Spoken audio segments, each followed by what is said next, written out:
Votre rubrique, mesdames et messieurs, au terme du mois de juillet, pour les principaux développements de l'actualité au Bénin dans la catégorie politique, nous parlerons du dialogue national initié par Patrice Talon en diplomatie de la visite du président de l'Inde au Bénin.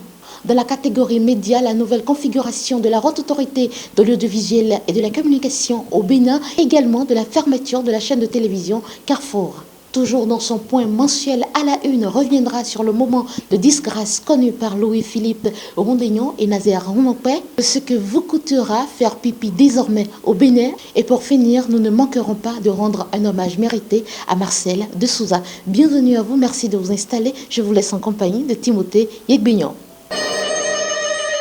Le président de la République honore l'une de ses promesses après les législatives à polémique d'avril dernier. En effet, ce lundi 15 juillet, le chef de l'État a convié les partis politiques n'ayant pas pu recevoir leur certificat de conformité pour leur participation aux élections. Cette rencontre dite de l'espoir entre Patrice Talon et 11 partis politiques, notamment ceux de l'opposition, s'est soldée par des recommandations qui faciliteront la tâche aux concernés d'entrer en possession du fameux sésame. Sur sa page Facebook, le chef de l'État s'est réjoui de la présence de presque tous les invités à ce conclave. Et dans une ambiance empreinte de convivialité et de franchise, j'ai écouté et entendu les préoccupations des uns et des autres. Pour montrer sa bonne foi, le président de la République a instruit le ministre de l'Intérieur et de la Sécurité publique à se rapprocher de chaque parti en cause afin de faire des ajustements nécessaires pour leur permettre de recevoir une existence juridique. Les amis internautes n'ont pas raté cette actualité sur le mur du chef de l'État. Pour Babatunde Patrice Diagbo, une démocratie ne peut être vivante sans la participation de l'opposition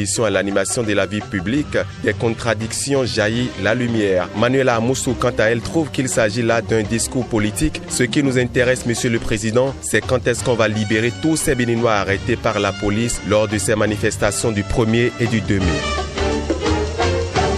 Après la rencontre du chef de l'État avec les partis politiques le lundi 15 juillet, ce fut le tour des centrales et confédérations syndicales ce mardi 23 juillet. En présence du ministre des Enseignements maternels et primaires et secondaires, cette séance a été l'occasion pour le gouvernement d'annoncer la rupture conditionnelle de contrat de 18 000 enseignants reversés en 2008. Pour justifier cette rupture de contrat, le gouvernement, dans sa volonté d'améliorer la qualité de l'enseignement, au Bénin soumettra les contractuels à une évaluation diagnostique afin de jauger leur niveau. À l'issue de l'évaluation, les meilleurs enseignants contractuels seront admis dans la catégorie des fonctionnaires de l'État. Les moins bons seront admis en formation de mise à niveau et ceux dont les résultats révéleront d'une inaptitude manifeste à la profession enseignante seront reconvertis ou, s'ils le désirent, obtiendront une résiliation de leur contrat avec obtention de leurs droits. Pour le gouvernement, le refus de participation à cette évaluation diagnostique entraîne pour les contrevenants le licenciement pur et simple. Sale temps pour Louis-Philippe Rondéignon et Nazer Rounopé qui en moins de 3 mois ont connu des sanctions administratives pas des moindres. Il s'agit pour ces hauts fonctionnaires de la République de l'annulation de leur grade d'inspecteur général de brigade de la police républicaine par un arrêt rendu public par la Cour suprême ce jeudi 23 mai. Pour enfoncer le clou, le ministre de l'Intérieur Saka Lafi a su une décision en date du mardi 9 juillet suspend l'ex-général Louis-Philippe Rondéignon de ses fonctions de secrétaire permanent de la Commission nationale de lutte contre la radicalisation, l'extrémisme violent et le terrorisme pour indiscipline grave et mauvaise collaboration. Son camarade de lutte Nazer Rounopé, quant à lui, a été limogé de son poste de directeur général de la police républicaine ce mercredi 17 juillet et remplacé par son adjoint. L'homme aurait été de tous les temps un serviteur loyal au pouvoir de la rupture.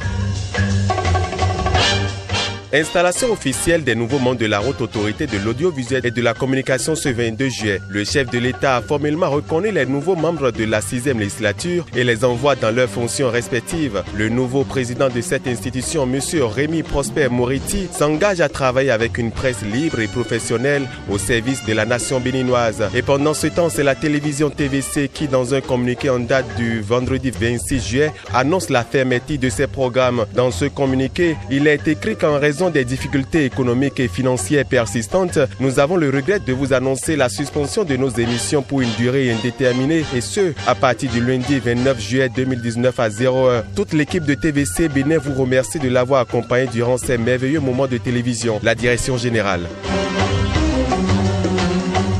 Visite historique du président de l'Inde au Bénin. Son Excellence M. Ram Nath Kovind, lors de son séjour, a signé des accords de coopération avec le président Patrice Talon. Cette visite de 3 jours aurait permis à Kovind de rencontrer le président Louis Vlavono de l'Assemblée nationale et de redéfinir le cadre du partenariat entre les deux pays.